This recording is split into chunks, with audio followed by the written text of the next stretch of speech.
یہ سارے شیطان کے جو حملے ہوتے ہیں یا نفسانی خواہشات کے حملے ہوتے ہیں وہ اس بات سے ہوتے ہیں کہ ہمارے اندر طاقت نہیں، طاقت نہیں نا، تو کمزور کے اوپر ہر ایک حاوی ہو جاتا ہے، مر کے ضعیفی کی سزا، مر کے محتاج۔ تو جو آدمی کمزور ہے اس پر تو ہر ایک اپنا زور آزمائے گا، تو شیطان بھی آزمانا شروع کر دیتا ہے۔ لیکن اگر تعلق مضبوط ہو اللہ تبارک و تعالیٰ کے ساتھ، اس میں قوت ہو، تو پھر شیطان کا کوئی حملہ کارگر نہیں ہوتا۔ ان کید الشیطان کان ضعیف،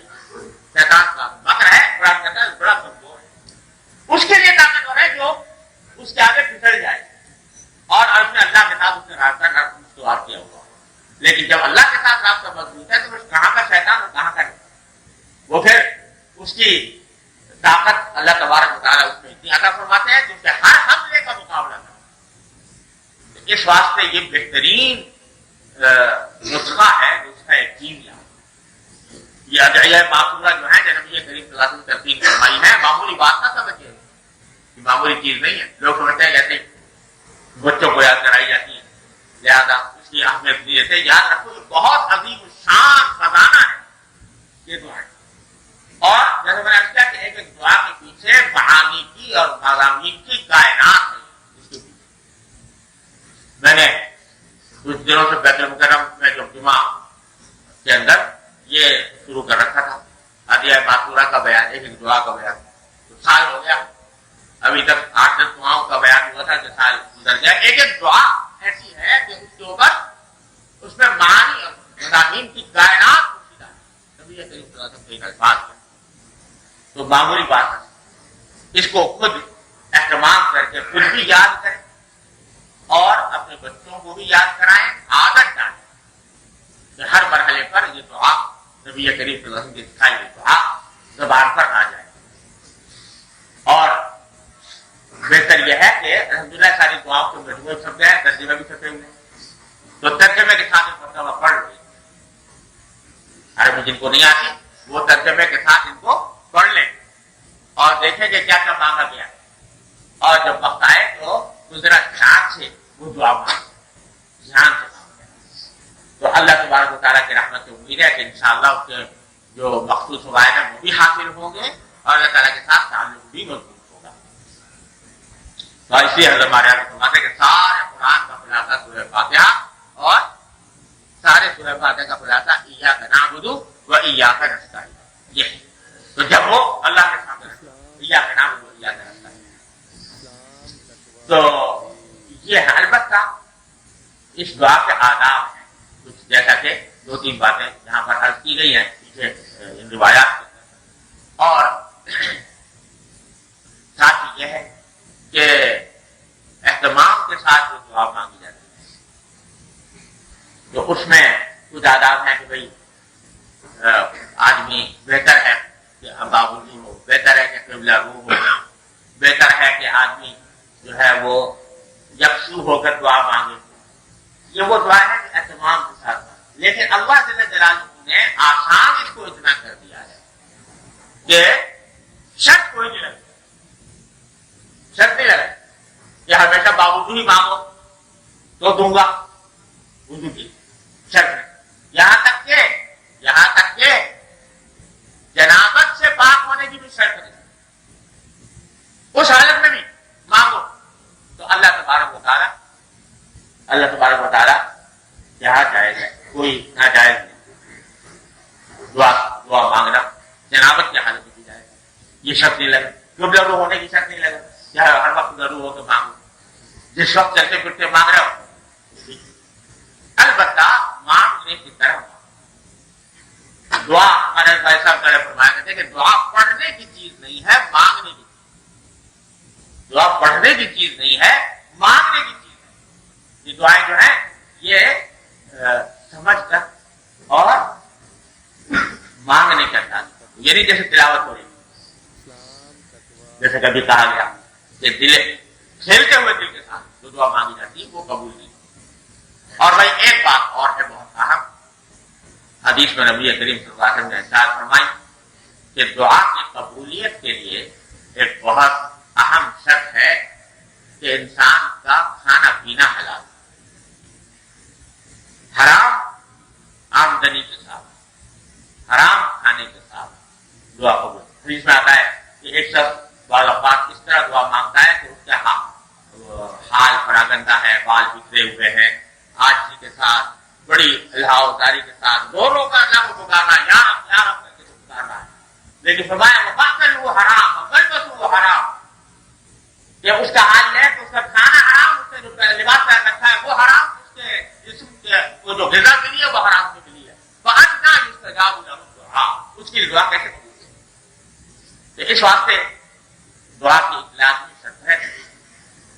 حلال آمدنی، حلال رزق، اس کا اہتمام کرنے کی ضرورت ہے۔ ان آداب کے ساتھ مانگی جائے گی دعا تو اللہ تبارک و تعالیٰ کی رحمت اور امید ہے کہ انشاءاللہ قبول ہوگی، اللہ تبارک و تعالیٰ اس پر اجر بھی عطا فرمائیں گے، اس کے ذریعے تعلق مع اللہ میں بھی انشاءاللہ اضافہ